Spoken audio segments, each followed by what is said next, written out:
16. A $480 couch was put on sale for 30% off.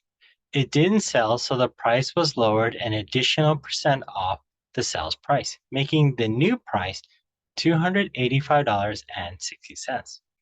What was the second percent discount that was given? So we're looking for the second discounted price.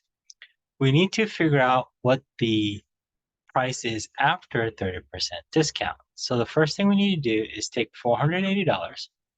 We're going to subtract it by 30% of $480, which will be the 30% discount. Off to the side here, we're going to figure out this multiplication. So 480 times 0.30 representing 30%. We have a 0 to represent the placeholder 0. Moving on to the next place value. 3 times 0 would be 0. 3 times 8 will give us 24. Carry the 2, put down the 4. 3 times 4 would be 12. Add 2 more, which would be 14. And we count the number of place values. So we have 1 here, 2 there. So we count 1, 2 there. So in the end, we have $144. We're going to have $480, and we're going to subtract $144. And this will give us $336. Then we keep reading into our second sentence. In the second sentence, this is where we're going to start taking the additional percent off, giving us a new total. So in order to set up our second equation, we know our new total is going to be $285.60. However, our setup is going to be very similar to the first equation, meaning instead of $480, we're going to have $336, subtracting some unknown p% that we need to look for of our $336, because that's going to be the amount we're discounting by. So in our second equation, we want to solve for p%. First thing we're going to do in the solving process is subtract $336 to both sides. 336 on the left and minus 336 on the right.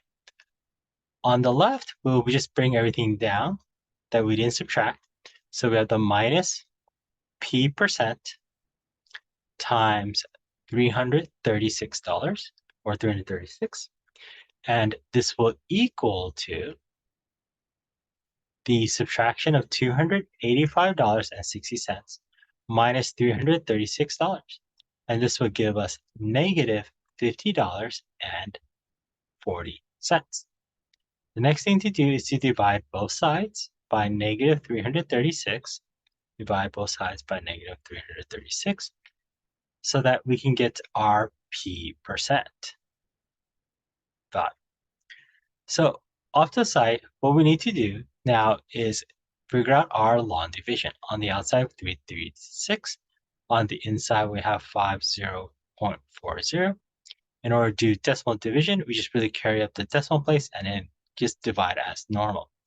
We have a 0 here, and then we're trying to figure out how much 336 goes into 504. So it goes into 1 time, 336, and then we do some subtraction. And then this would give us 168. We don't actually need to go on any further to find this second place value. The reason for this is because we can see in our answer that the only one that starting with a 1 is 15, or 15%. Since we have 0.1, this implies that our final answer is going to be 15%. So we got 15% discount. And that would be our A value here. And that's it for number 16. Number 17. Meredith has forgotten the combination for the locker to her bicycle. She knows that the combination is made up of exactly 4 digits. Okay, this is good news. So we know how many digits we have. We have 4 place values, each representing each digits. Each of them can be from 0 to 9. So we can have 0, 1, 2, 3, 4, 5, 6, 7, 8, 9.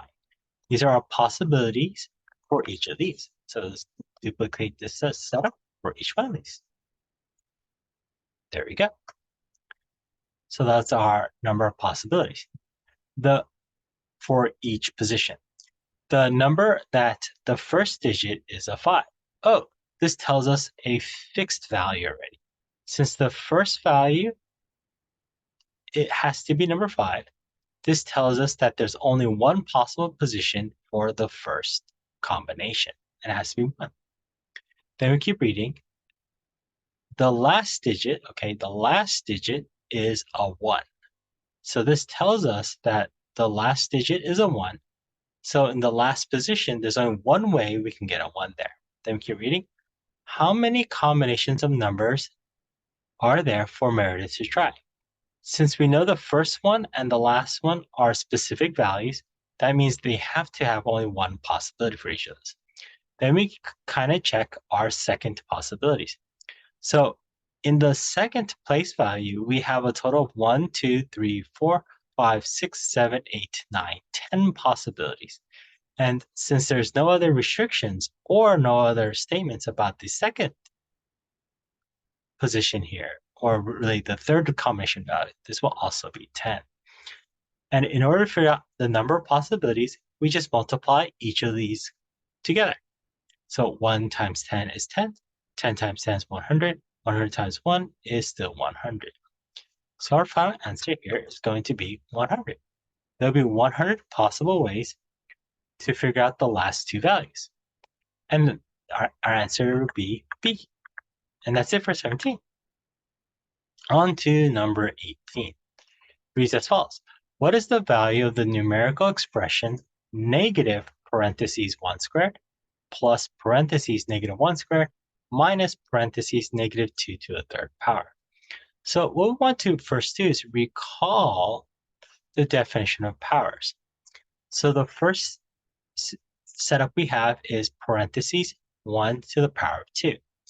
So powers just represent repeated multiplication of whatever's inside the parentheses. So we have 2 copies of 1 multiplied together give us 1. Then we move on and check our second set of parentheses. Well, the second set of parentheses with powers in it is negative 1 to the second power.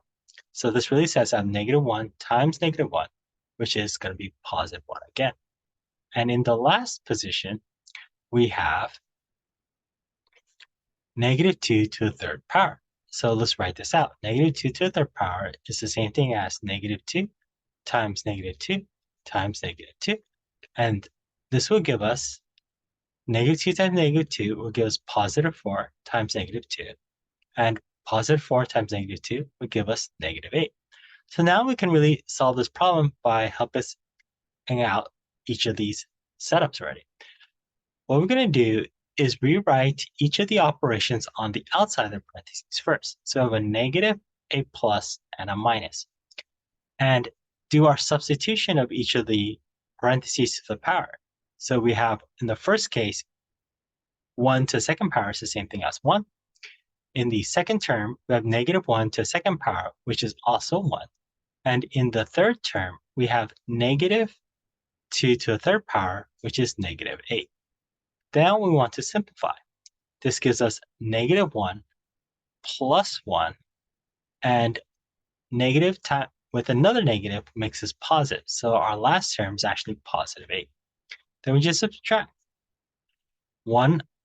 Negative 1 plus 1 would be 0 plus 8, which our final answer would be positive 8. And that gives us C. And that's it for 18. 19. A triangle is shown. So what triangle is given to us? It looks like we have a right triangle whose height is 6. So let's call it HE. Our height is 6 here. And we have a base B of x. And then we have our hypotenuse, let's call it hypo, HYP, of 21. And a given angle of 16. Then we keep reading. Which expression shows the correct relationship between 16-degree angle and the length of the side of the following triangle? If we take a look at what's given to us off to the side here, all of our answers in sine, cosine, or tangent. So we want to remind ourselves something called SOHCAHTOA.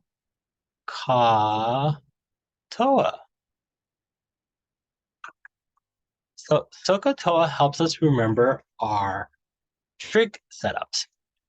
In our first one, we have the sine of some angle is going to be equal to our opposite of that angle over our hypotenuse.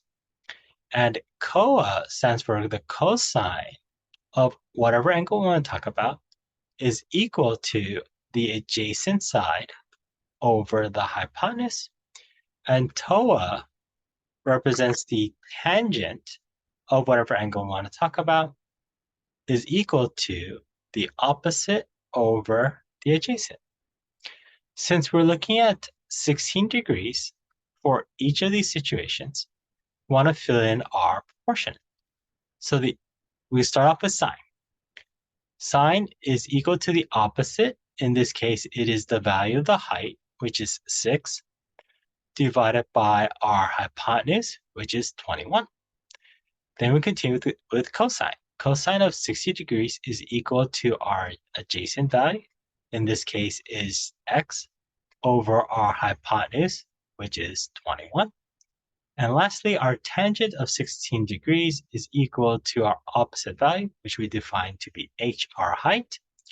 So we have 6 over our adjacent value, which is the base x. Now we want to just check our 3 trigonometric functions to see which one it matches. And it looks like our answer is going to be A, which is the tangent of 16 degrees is equal to 6 over x. If we check each of the other ones really quickly, cosine of 16 is x over 21 and not 6, so it cannot be B. The tangent of 16, well, we already got it out. It is A. And D, we have sine of 16, which is 6 over 21, which is incorrect. So as a result, again, the only answer possible is part A, and that's it for number 19. On to our last problem. It's expressed in its most simplified form. We're given 2 binomials that are multiplied together. In the first binomial, we have 2 plus 3i. In the second binomial, we have 4 minus 5i. We want to quickly recall that I is typically represented as the square root of -1. And this defines I squared is actually equal to -1. And we're going to use this information to help us solve this binomial distribution. So we're going to do distribution. In our first setup, we have 2 plus 3i, and we want to multiply it by our second setup, which is 4 minus 5i. Right here, I'm setting the multiplication as it in the vertical method. It helps us avoid common multiplication mistakes. Starting off with negative 5i times 3i. This will give us negative 15i squared. Then I have negative 5i times 2. This will give us negative 10i. Continuing on to the 4 times 3i. This will give us a positive 12i. Then we have 4 times 2. This gives us a 8. Then we just combine like terms. So we have 8, and the second terms here with the i's, we have negative 10 plus 12i. This would give us a positive 2i. And then in our last term, we just bring this down. This gives us negative 15i squared. We want to remind ourselves, well, I squared is -1. So I have -1 there, minus 15, and then we carry everything down. So I have 8 plus 2i minus 15 times -1. This ends up being 8 plus 2i, so negative 15. So let's make this a lot clearer. Right here, we have negative 15 times -1, which will then make this a positive 15. And so we have 8 plus 15, which will give us 23. And then we keep continuing our 2i added along. So in the end, our final answer is going to be 23 plus 2i. And this matches part D. So our final answer is D, 23 plus 2i. And huzzah, we're done. And that's it for our diagnostics for our mathematical achievement section.